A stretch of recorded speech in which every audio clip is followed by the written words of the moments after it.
persiapannya biasa aja, sama kayak teman-teman kok. Dia paling kalau hari mau menyambut hari pertama nanti kalau mau sholat taraweh bareng-bareng gitu di rumah. Kalau rencana nyekar pasti ada, cuma belum tahu kapan. Soalnya kalau saya pribadi, saya kan sebenarnya kan introvert banget ya gitu, jadi kayak hal-hal pribadi kalau misalnya lagi nyekar, gimana saya sama keluarga lagi pengen ngobrol sama ya ibu gitu ya di depan pusaranya ibu, kita lebih suka private aja. Tapi aja pasti rencana nyekar ada, tapi belum tahu kapan. Kalau kenangan, iya betul. Kalau kenangan sih pasti banyak banget kenangan ya. Ibu tuh dulu suka masak macam-macam lah, masakan Jepang, masak kayak nabe-nabean gitu, yang apa sih yang kita bisa kayak cemplung-cemplung di ya ala-ala restoran Jepang tapi di rumah gitu kan. Ya namanya ibu tuh pasti dia sense untuk mengurus keluarganya pasti beda ya gitu, dan ketika ibu pergi itu kerasa banget kekosongannya. Dan menurut saya ibu saya sampai kapanpun akan menjadi satu-satunya ibu di dunia, dia tidak akan tergantikan, dan selamanya sebisa mungkin saya sebagai salah satu anak akan berusaha untuk meneruskan legasi kebaikan almarhumah ibu saya. Ya paling kalau lagi bisa buka puasa bareng, kita nggak ada tradisi, yang penting kebersamaan aja sih, kebersamaan. Kalau misalnya bisa kumpul gitu ya, terus dadah kayak gitu. Kalau misalnya bisa bukber, nanti kalau misalnya lebaran kumpul sama keluarga gitu. Kita sama seperti keluarga kebanyakan kok gitu. Ya kalau ada waktu sempetinlah kumpul bareng keluarga, karena keluarga itu segalanya guys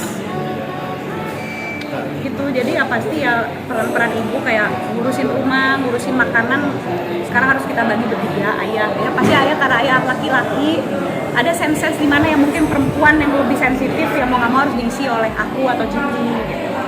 Kita belajar untuk saling mengisi aja sih gitu. Pasti kalau kekosongan gak ada ibu tuh pasti kerasa banget, karena ibu saya tidak tergantikan gitu ya. Tapi ya gitu, yang namanya hidup terus berlanjut, yang pastinya tidak ada yang mudah ya, but we still live anyway. Jadi ya mau nggak mau ya membiasakan diri dengan ya rasa kehilangan itu gitu. Lain aja, rindu semuanya dong, apalagi yang namanya ibu tuh kan pasti ngisi kehangatan di meja makan. Kita juga suka sholat tarawih bareng. Ibu tuh kalau ibadah dia masya Allah banget, paling betul dia.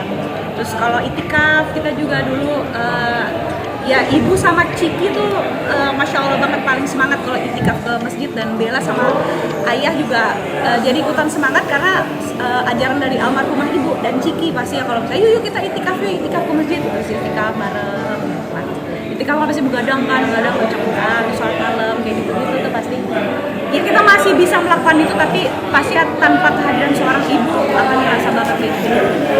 Kalau yang namanya kangen itu sama seorang ibu sampai kapanpun tidak akan pernah hilang. Kasih ibu itu selamanya guys. Jadi sampai kapanpun ya, kalau saya pasti akan selalu kangen sama almarhumah ibu saya. Because she's a part of me. When she's gone, a part of me gone as well.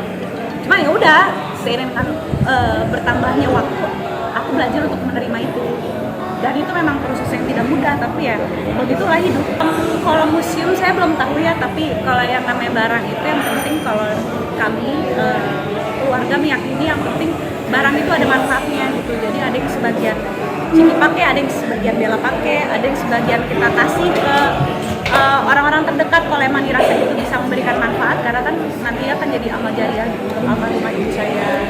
Jadi lebih ke situ sih gitu. Kalau untuk museum terus terang saya belum tahu, belum ada wacana ke situ, tapi nggak menutup kemungkinan juga. Jadi kita mikir yang penting kebermanfaatan aja sih. Ya kalau mimpi mah datang aja, iya kan? Itu nggak bisa dijadwalin itu gitu ya. Mungkin kadang ayah masih suka mimpi, aku pun juga kadang masih suka mimpi, Ciki juga. Karena itu dia yang namanya ibu, sampai kapanpun mungkin raganya udah nggak ada, tapi jiwa dan cintanya itu sepanjang masa guys. Bahkan mungkin sampai kita meninggal pun cinta ibu tuh abadi selamanya, dia ada terus gitu. Dan kadang hadir dalam mimpi, kadang hadir lewat orang-orang yang dia cintai, kadang lewat orang-orang terdekat dia, lewat adik-adik ibu, tante-tante saya kan juga masya Allah gitu. Sampai sekarang alhamdulillah mereka masih sehat dan selalu membersamai perjuangan saya dan Ciki gitu. Jadi ya kadang aku melihat kebaikan dan kecantikan ibu lewat legacy gitu. Karena memang ada hal-hal yang lebih abadi daripada raga itu sendiri sih, itu ya jiwa, terus ilmu yang diturunkan, adab yang diturunkan gitu. Ya ketika orangnya udah nggak ada, legasinya yang masih hidup, karya juga apa ya. Kalau ada kesempatan sih aku cuma pengen ibuku bahagia, itu ya.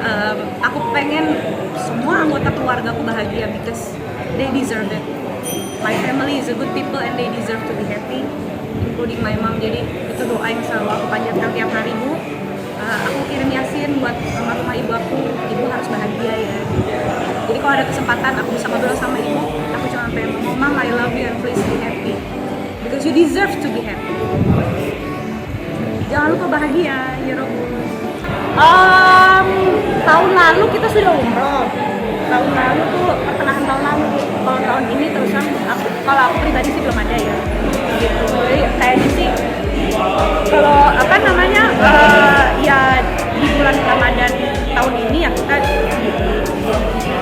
belum ada rencana untuk umroh. Kita ya aku alhamdulillah tahun lalu pertengahan tahun lalu bulan Juni apa Juli tahun lalu ya umroh sekeluarga. Alhamdulillah itu waktu baru ditinggal ibu kan, kita bertiga mengobati juga.